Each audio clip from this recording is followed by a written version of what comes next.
基隆协和电厂改建案环评审查通过，环保团体早起办记者会批评结论无效，环境部拒载暴力，而且台电阁暗砍土木污染的事实，环保团体是要依法来告发。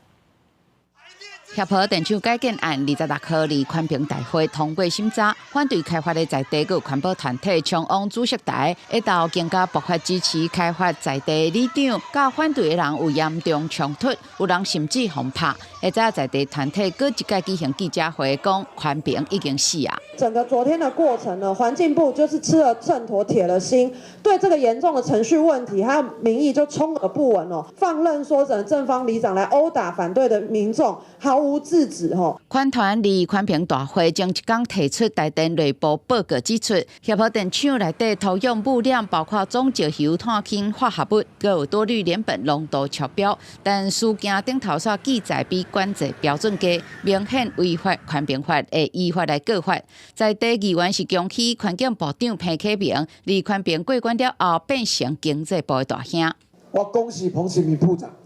你已经攻击显赫，开疆辟土，你现在不是小弟了。 你现在是经济部的大哥啊！针对暗砍污染，台电以图卡来说明，环评伫范畴界定时阵，要求产油点无超标，甲后来自主检测检出污染超标的产油点并无相贴，所以无记载无实在。董事长詹文生伫环评大会了后嘛，重申会进行污染检治。台电公司一定会尽责的把它来做处理，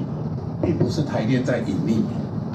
台电也清楚，我们要把这些工作做好。洪批评放任正方对反方施暴，环境部谴责小 A 的暴力行为，呼吁各方理性表达意见。前一天会议结束了后，环境部发新闻稿感谢警察协助维护环评委员的人身安全，嘛指出反对开发的民众干扰会议进行个破坏设备，表示谴责暴力，嘛深深感觉遗憾。公司新闻林俊文配合做台报报道。